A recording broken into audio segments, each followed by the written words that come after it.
Hello everyone, welcome to my channel. आज कुछ नया टॉपिक हम लोग लेने वाले हैं because many questions have come regarding the water logging. तो वाटर लॉगिंग के ताल्लुक से बहुत से क्वेश्चन आए हैं जिसको हमारे स्टाफ ने सब कवर करके रखा है। तो शायद क्या है क्वेश्चन, जरा लेंगे हम लोग कुछ जवाब देने की कोशिश करेंगे उसके अंदर में। Yes. I want to know about what is water logging. जो सिटीज में होता है ना, Yeah. See water logging as it is defined from the word itself, logging पानी का जमा होना। Yes. पानी जमा होता है और क्या कहते हैं उसको, बह नहीं पाता है, जिसकी वजह से उसका लेवल बढ़ता है और लोगों को तकलीफ होती है जाने आने में, Yes. ट्रांसपोर्ट में, सब चीज़ में। Yes. वाटर लॉगिंग एक्चुअल बोला जाए तो ये एक फिनोमिनन है जो क्रिएट होती है नॉर्मली ड्यूरिंग मानसून्स। मानसून के टाइम में आपको देखने मिलता होगा कि भाई फला मार्केट में पानी भर गया, Right. फला रेलवे स्टेशन पे पानी भर गया, क्योंकि कम टाइम में ज़्यादा रेंज जब गिरती है, बारिश जब कम टाइम में होती है ज़्यादा क्वांटिटी में, तो क्या होता है, लेवल राइज हो जाता है। जितने भी ड्रेनेज होते हैं वो सब काम नहीं कर पाते हैं या उनसे ओवरफ्लो नहीं हो पाता है करके, तो ये वाटर लॉगिंग कहलाता है, पानी का जमा होना कहलाता है। और कोई क्वेश्चन है? Yeah. My next question is, and how water logging happens? हाँ, ये बात तो बहुत अच्छी पूछने वाले ने पूछी है कि कैसे होती है वाटर लॉगिंग। सी, पानी जब सिटीज़ में, normally will talk about the cities first. Cities में क्या होता है कि देयर आर ड्रेनेज सिस्टम्स जो आपके पानी को इनफ्लो करके आउटफ्लो देते हैं, उसको रास्ता देते हैं कि पानी पैसेज में निकल जाए थ्रू नाला, थ्रू ये, और उसके बाद में नदी में जाए, नदी से फिर खाड़ी में, खाड़ी के बाद से समंदर में जाता है। होता क्या है कि वाटर लॉगिंग इसलिए हो जाती है कि भाई हमारे प्रॉपर ड्रेनेज साफ नहीं होते कभी कभी। जो ड्रेन के हिस्से हैं, जैसा किसी भी चीज़ का ओवरफ्लो, अगर जैसे समझो ये मेरा पेन है, अब इसका ये पिन पॉइंट है अगर बहने का, और इसको अगर मैंने जाम कर दिया तो यहाँ से इंक फ्लो नहीं होगी और लिखना बंद हो जाएगा। ऐसी वाटर लॉगिंग हो जाएगा, जब जाम हो जाएगा तो यहाँ से पानी आता रहेगा और जाएगा नहीं, और इसकी वजह से रिपलगेशन में वो ओवरफ्लो होकर के पानी जमा करेगा। तो वाटर लॉगिंग के दूसरे कारण और भी हो सकते हैं, जैसा पब्लिकली अगर देखा जाए तो बहुत से डस्ट पार्टिकल या बहुत सी गंदगी हम लोग अपने ड्रेनेज में डालते हैं, कई लोग कचरा फेंकते हैं, कुछ होता है, तो वो सब बड़े नाले से होते होते जाम हो जाता है और जा कर के वो कहीं ना कहीं अपने ओवरफ्लो को, जो डिस्चार्ज पाइप है, डिस्चार्ज एरिया है, उसको जाम कर देता है, और इसकी वजह से मतलब पानी का बहना रुक जाता है, प्लस कंटिन्यू पानी का फ्लो होते रहता है। और इसमें जो बड़ी वजह है कि हम लोगों ने कई जगहों पर देखा गया कि आजकल पॉन्ड्स, जो तालाब बोलते हैं ना, वो Yes. तालाब कम कर दिए गए हैं। तो तालाब क्या होते थे, वो वाटर सीपेज को अलाउ करते थे। Under the penetration of the water, pressure of the water penetrates inside, अंदर जाता था, और जिसकी वजह से आप देखेंगे कि बोरवेल में आजकल लोग बोलते हैं ना कि बोरवेल बहुत ज़्यादा डीप जा रहा है, हमारी बोरिंग ने पानी छोड़ दिया है। तो पानी छोड़ा नहीं है, वो क्या हो रहा है कि भाई पानी का लेवल नीचे जा रहा है, क्योंकि आप ऊपर से सक करते जा रहे हो और ऊपर से आने वाले पानी को अंदर भेज नहीं रहे। इसके वास्ते हम लोग वाटर हार्वेस्टिंग का सिस्टम आजकल चालू किए हैं, बिल्डिंगों में कंपलसरी किया है कि आप अपने टेरेस के वाटर को वाटर हार्वेस्टिंग करके पानी को नीचे भेजो। अब जो पॉन्ड भर गए, पॉन्ड जहाँ पानी जमा होता था वहाँ पे मट्टियाँ डाल करके कहीं स्टेडियम बन गया, कहीं खेल का मैदान बन गया, कहीं गार्डन बन गया, तो वो सरफेस ड्रेन बढ़ गया, मतलब जो एरिया में पानी कहीं सीपेज हो जाना चाहिए था वो बहते हुए और भी आगे आ रहा है। तो ऑलरेडी एग्जिस्टिंग जो ड्रेनेज का सिस्टम है उसके ऊपर वो लोड दे रहा है, इम्पैक्ट बढ़ गया। तो जब बारिश ज़्यादा होती है, आपने सुना होगा अगर से 20 साल पहले हुआ था, उसके बाद कभी नहीं हुआ, अब होना चालू हो गया है, तो उसमें एक ये कारण हो गया। उसके बाद कंक्रीटिंग, जो रोड सरफेस ज़्यादा बढ़ गए हैं, मतलब ड्राई एरिया बढ़ गए ज़्यादा, जो वाटर एब्जॉर्प्शन की कैपेसिटी सॉइल में है वो रोड में नहीं है, रोड से डायरेक्ट पानी बाहर निकल जाता है करके, तो इसकी वजह से वो भी एक इम्पैक्ट देता है करके। और उसके बाद जाहिर सी बात है, अगर हम लोग सही पूछें तो ग्रीनरी का कम होना भी है। सबसे बड़ी बात है कि साइड के जो नदी का जो एरिया है, आप जाके देखो बड़ी बड़ी खाड़ी एरिया में इम्बैकमेंट करके भर भर करके लोग काम शुरू कर रहे हैं, और उसका जो कैशमेंट एरिया है, मतलब जो पानी जब बहता है ना, तो before going to the main creek और रिवर, वो कैशमेंट एरिया में एब्जॉर्ब होता है। आप देखेंगे कहीं कि पानी भरा होता है, फिर उसके बाद नदी की तरफ जाता है बह करके, तो वो कैशमेंट एरिया को हम लोगों ने कहीं ना कहीं डिस्टर्ब कर दिया है। इन्वायरमेंट के साथ मैं बोल सकता हूँ कि खेला जा रहा है, इन्वायरमेंट की इफेक्ट से ही हो रहा है ज़्यादा।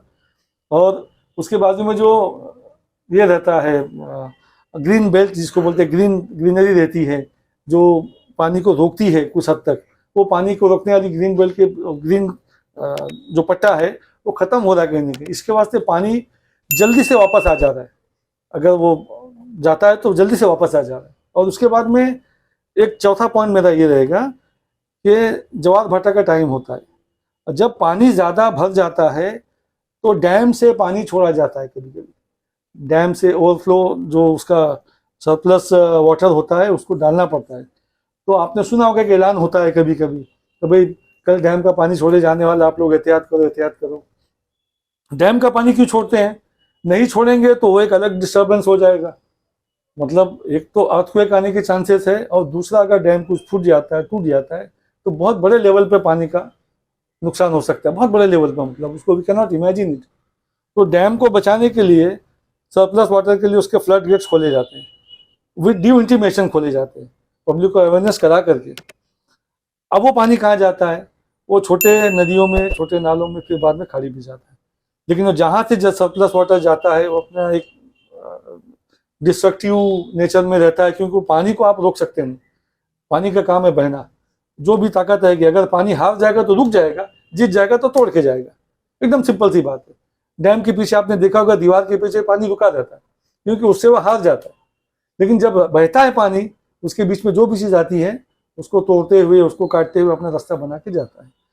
तो मैं समझता हूँ कि इसमें बहुत ज़्यादा बात नहीं करते हुए इतना कम से कम इस सवाल का जवाब।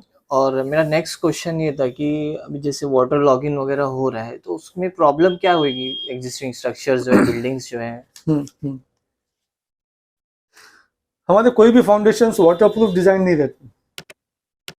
वाटर प्रूफिंग फाउंडेशन में seldom we do it, like कोई बड़े स्ट्रक्चर बन रहे हैं तो ही हम लोग करते हैं, अदरवाइज नॉर्मल स्ट्रक्चर क्या है, फाउंडेशन खोदा, फुटिंग खड़ी की, उसको कवर किया सॉइल से और चले गए। तो वाटर लॉगिंग का पहला इम्पैक्ट क्या होता है कि पानी, एक्सेस पानी जो है वो प्लिंथ के अंदर घुसने की कोशिश करता है, या घरों के जरिए जब अंदर आ जाता है तो भी इम्पैक्ट देता है करके। तो वाटर लॉगिंग फुटिंग के लिए, फाउंडेशंस के लिए नुकसानदेह चीज़ है।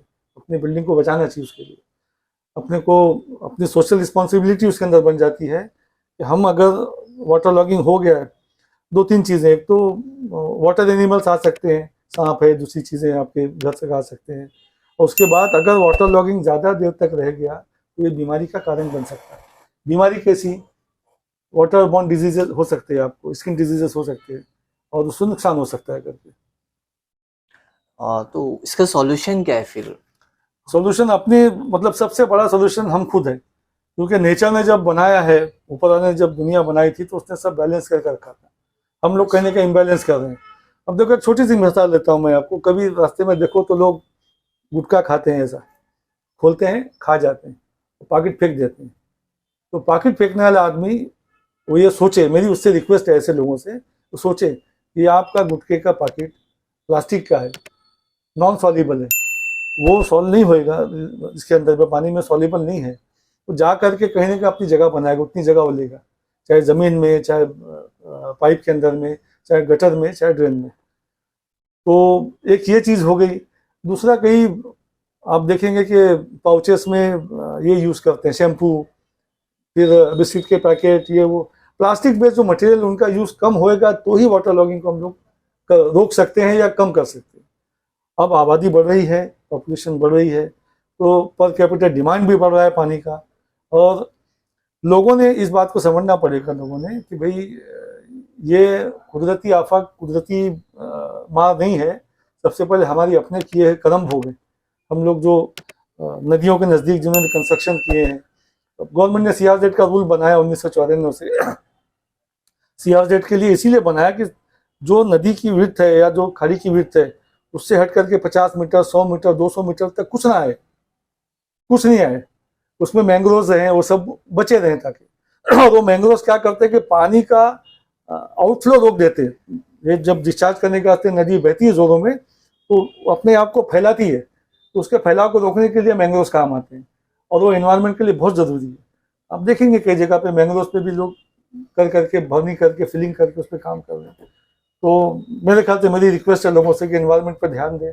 और वाटर लॉगिंग एक छोटा सा इशू है, पूछने वाले का मैं धन्यवाद बोलूँगा कि भाई उसने ये बात पे भी मुझसे मेरी अटेंशन दिलवाई और मुझसे जो भी मेरे ऊपर वाले ने मुझको में दिया है मैंने कुछ शेयर किया। Thank you very much.